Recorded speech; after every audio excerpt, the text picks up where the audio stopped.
Dans le psaume 39, dans cette prière, il y a un rappel vraiment de la fragilité de l'être humain.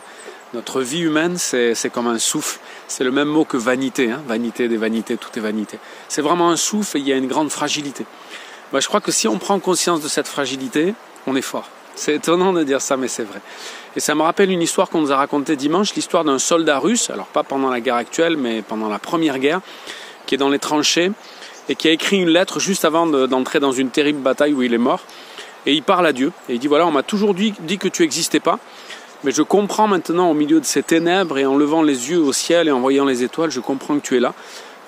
Et je veux te dire que j'espère que tu vas m'accueillir. Et si jamais je tape à la porte aujourd'hui parce que je pars pour une bataille terrible, j'espère et je crois que tu m'accueilleras. Voilà, cet homme, en fait, il a ressenti sa fragilité.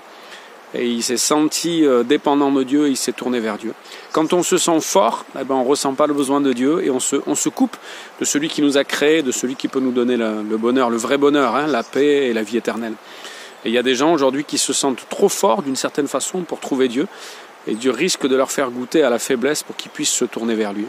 Et si vous vous sentez trop faible, c'est qu'il y a une étape qui n'a pas été vécue encore, c'est que c'est important de prendre conscience de sa fragilité. Et ensuite, une fois qu'on a fait ça, une fois qu'on a reconnu qu'on est incapable de presque rien, il faut comprendre que Dieu est fort et qu'il peut nous rendre forts, il peut nous rendre capables d'accomplir des choses extraordinaires qu'on n'imaginait même pas. Donc voilà, prendre conscience de sa fragilité, prendre conscience de la vraie force de Dieu et devenir soi-même fort.